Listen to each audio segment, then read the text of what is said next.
విజయవాడకు metro rail రాబోతోంది. ఇది చాలా శుభ పరిణామమే. కానీ గ్రేటర్ హోదా ఎప్పుడు అన్నదే తేలాల్సి ఉంది. రాష్ట్ర విభజనకు ముందు నుంచే విజయవాడ గ్రేటర్ అన్నది ప్రకటనలకే పరిమితమైంది. ఆంధ్రప్రదేశ్లో అతిపెద్ద నగరాల జాబితాలో ప్రస్తుతానికి విశాఖపట్నం పెద్ద నగరంగా కనిపిస్తున్నా విజయవాడను గ్రేటర్ చేస్తే అతిపెద్ద నగరంగా ఎదుగుతుంది అన్నది పరిశీలకుల భావన. అసలు సికింద్రాబాద్, హైదరాబాద్ లాగా విజయవాడ, గుంటూరు జంట నగరాలను కలిపితే ప్రపంచ స్థాయి నగరం ఆవిష్కృతం అవుతోంది. కానీ కామెడీ ఏంటంటే విజయవాడలో అంతర్భాగంగా ఉన్న రాంవరప్పాడు లాంటి ప్రాంతాలు కూడా ఇంకా గ్రామ పంచాయతీలుగానే ఉన్నాయి. గుంటూరు, విజయవాడలను కలపడం తర్వాత సంగతి. ముందు విజయవాడను గ్రేటర్ చేయాలని చాలా మంది డిమాండ్ చేస్తున్నారు. విజయవాడ రాష్ట్ర మధ్య భాగంలో ఉన్న ప్రముఖ వ్యాపార కేంద్రం. నగరం వేగంగా విస్తరిస్తున్నప్పటికీ విస్తరణలో అనేక అడ్డంకులు ఎదురవుతున్నాయి.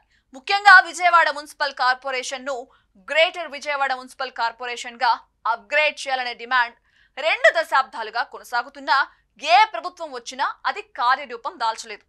2019లో 45 సమీప గ్రామ పంచాయతీలను విజయవాడ మున్సిపల్ కార్పొరేషన్ లో విలీనం చేయాలనే ప్రతిపాదనలు రాష్ట్ర ప్రభుత్వానికి చేరాయి.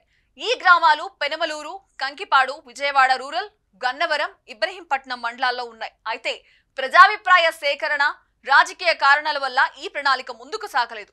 కూటమి ప్రభుత్వం రాగానే ఈ ప్రతిపాదన మళ్లీ చర్చకొచ్చింది. కానూరు, యనమలకుదురు, పోరంకి, తాడిగడప, ఎన్కేపాడు, ప్రసాదంపాడు వంటి గ్రామ పంచాయతీలు నగరంలో కలిసిపోయి చాలా కాలం అవుతున్నా అధికారిక విలీన ప్రక్రియ జరగలేదు. ప్రజల అభిప్రాయం ప్రకారం ఈ విలీనంతో శానిటేషన్, తాగునీరు, ఇతర పౌర సౌకర్యాలు గణనీయంగా మెరుగుపడే అవకాశం ఉంది. అంతేకాదు కేంద్రం నుంచి మరిన్ని నిధులు వచ్చే అవకాశం కూడా ఉంది.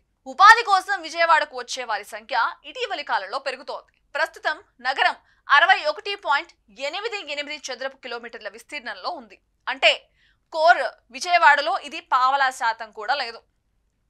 గ్రేటర్ విజయవాడగా మారితే 500 నుంచి 600 చదరపు కిలోమీటర్ల విస్తీర్ణం వరకు పెరిగి రాష్ట్రంలోనే అతిపెద్ద మున్సిపల్ కార్పొరేషన్ గా అవతరిస్తుంది. ఇది మెట్రో సిటీగా మారడానికి తొలి అడుగుగా భావించవచ్చు. అయితే పాలకుల నిర్లక్ష్యం కారణంగా ఈ ప్రణాళిక ఏళ్ల తరబడి నిలిచిపోయింది.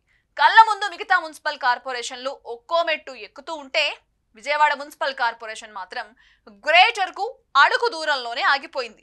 కూతవేటు దూరంలో ఉన్న గుంటూరు సైతం రాకెట్ వేగంతో అభివృద్ధి పందంలో దూసుకుపోతుంటే విజయవాడ మాత్రం తనను పట్టించుకునే నాదుడే లేక మున్సిపల్ కార్పొరేషన్ హోదాతోనే సరిపెట్టుకున్న పరిస్థితి.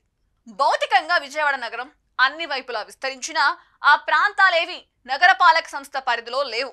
శరవేగంగా నగరీకరణ చెంది అపార్ట్మెంట్లు, బహుళ అంతస్తుల భవనాలు, ఉన్నత విద్యా సంస్థలు, ఆసుపత్రులు ఇలా సకల సౌకర్యాలు సమకూరిన అవన్నీ పంచాయతీలే. ఈ గ్రామాలను నగరంలో విలీనం చేయాలని 20 ఏళ్ల క్రితమే ప్రయత్నాలు మొదలైనా ఇప్పటికీ అవి ఫలించలేదు. ఫలితంగా ఏ ప్రభుత్వం అధికారంలోకి వచ్చినా సరే విజయవాడకు గ్రేటర్ హోదా అందని ద్రాక్షగానే మిగిలిపోతుంది. వాస్తవానికి విజయవాడలో భాగంగా చుట్టుపక్కల ఉన్న 14 గ్రామాలను నగరపాలక సంస్థ పరిధిలోకి తేవాలని 2005లోనే తీర్మానించారు. తద్వారా ఆ సంఖ్య 51కి చేరింది. కానీ విలీనం మాత్రం అసంపూర్ణంగానే మిగిలిపోయింది. విభజన తర్వాత ఆంధ్రప్రదేశ్లో రెండో పెద్ద నగరం విజయవాడ. నగరం చుట్టూ ఉన్న గ్రామాల్ని విఎంసి పరిధిలోకి తెస్తే ఇదో మహానగరం అయ్యేది. ఏపీలో అతిపెద్ద సిటీగా అవతరించి ఉండేది.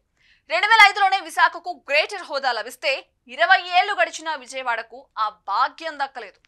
ప్రతిపాదిత గ్రామాలతో పాటు తాడేపల్లి, మంగళగిరిలను విలీనం చేస్తే దాదాపు 25 లక్షల జనాభాతో గ్రేటర్ విజయవాడ రాష్ట్రంలోనే అతిపెద్ద నగరంగా అవతరిస్తోంది. విస్తీర్ణం దాదాపు 600 చదరపు కిలోమీటర్లు అవుతుంది. ఇక విలీనంతో చేకూరే ప్రయోజనాలను చూస్తే విలీన ప్రాంతాల్లో క్రమబద్ధమైన అభివృద్ధి సాధ్యపడుతుంది. జనాభా సంఖ్య, నగర విస్తీర్ణం ప్రాతిపాదికగా కేంద్ర రాష్ట్ర ప్రభుత్వాల నుంచి వివిధ నిధులు మంజూరవుతాయి. అభివృద్ధిని విస్తరించవచ్చు. కార్పొరేషన్ కి ఆర్థిక వనరులు బాగుంటాయి కాబట్టి విలీన గ్రామాల్లోనూ వసతులు, అభివృద్ధికి నిధుల కొరత సమస్య ఉండదు. విలీనం జరగకపోతే వాటిల్ల నష్టాలను ఓసారి చూస్తే విజయవాడ చుట్టుపక్కల చాలా ప్రాంతాలు పంచాయతీలు కావడంతో నగరీకరణకు అనుగుణంగా మౌలిక వసతుల కల్పన సాధ్యం కావట్లేదు. పంచాయతీ సిబ్బంది చూసి చూడనట్టుగా వ్యవహరించడంతో అక్రమ నిర్మాణాలు పెరిగాయి. అరకొర సిబ్బందితో పారిశుద్ధ్య సమస్య తీవ్రంగా ఉంటోంది. దోమల మూతతో డెంగీ జ్వరాలు వస్తున్నాయి. ఇక ఇప్పుడు కూటమి ప్రభుత్వం వచ్చాక మళ్ళీ గ్రేటర్ విజయవాడ అంటోంది. కానీ ఎప్పుడు కార్యరూపం దాల్చుతుందో చూడాలి.